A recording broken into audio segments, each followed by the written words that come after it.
কোটা বিরোধী আন্দোলনের নতুন কর্মসূচি ঘোষণা। প্রিয় দর্শক, অনুরোধ রইল ভিডিওটিতে একটি লাইক দিয়ে আমাদের ইউটিউব চ্যানেলটি সাবস্ক্রাইব করে দিবেন এবং ভিডিওটি সম্পর্কে আপনার মূল্যবান মতামত কমেন্টস করে জানাবেন।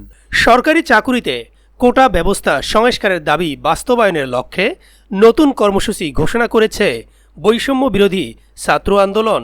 আজ শনিবার 13 জুলাই সন্ধ্যায় পরবর্তী কর্মসূচি ঘোষণা করা হবে বলে জানিয়ে শাহবাগ ছেড়েছেন আন্দোলনকারী শিক্ষার্থীরা। 12 জুলাই শুক্রবার বিকাল 6:15টায় শাহবাগ থেকে তারা ঘোষণা দেন শনিবার সারা দেশের সকল বিশ্ববিদ্যালয় ও কলেজে অনলাইন ও অফলাইন প্রতিনিধি সম্মেলন এবং সন্ধ্যা 6টায় পরবর্তী কর্মসূচি নিয়ে সংবাদ সম্মেলনের ঘোষণা দেয়া হবে। এর আগে শুক্রবার বিকাল 5টার দিকে বৈষম্য বিরোধী ছাত্র আন্দোলনের ব্যানারে ঢাকা বিশ্ববিদ্যালয়ের কেন্দ্রীয় গ্রন্থাগারের সামনে থেকে বিক্ষোভ মিছিল শুরু হয়। ক্যাম্পাসের বিভিন্ন সড়ক ঘুরে তারা শাহবাগ মোড়ে অবস্থান নেন।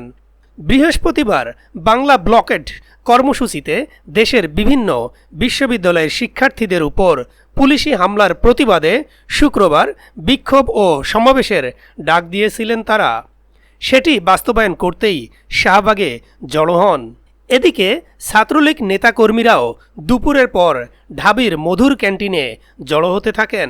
এ সময় বৈষম্য বিরোধী ছাত্র আন্দোলনের অন্যতম সমন্বয়ক আবু বাকের মজুমদার বলেন, গত বৃহস্পতিবার আন্দোলনে কুমিল্লা, চট্টগ্রাম, শেকৃবি সহ অন্যান্য বিশ্ববিদ্যালয়ে আমাদের ভাই বোনদের উপর পুলিশ লাঠিচার্জ করেছে, টিয়ার গ্যাস নিক্ষেপ করেছে।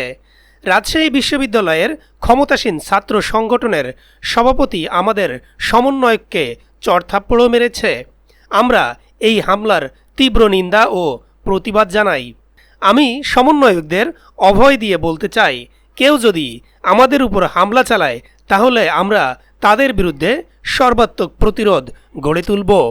এ সময় শিক্ষার্থীরা কোটা না মেধা, মেধা মেধা, কুবি ছবিতে শেকৃবিতে হামলা কেন, প্রশাসন জবাব চাই, পুলিশ হামলা মামলা করে আন্দোলন বন্ধ করা যাবে না, দফা 1 দাবি 1, কোটা নট কামব্যাক, সারা বাংলায় খবর দে, কোটা প্রথার কবর দে ইত্যাদি স্লোগান দিতে থাকেন।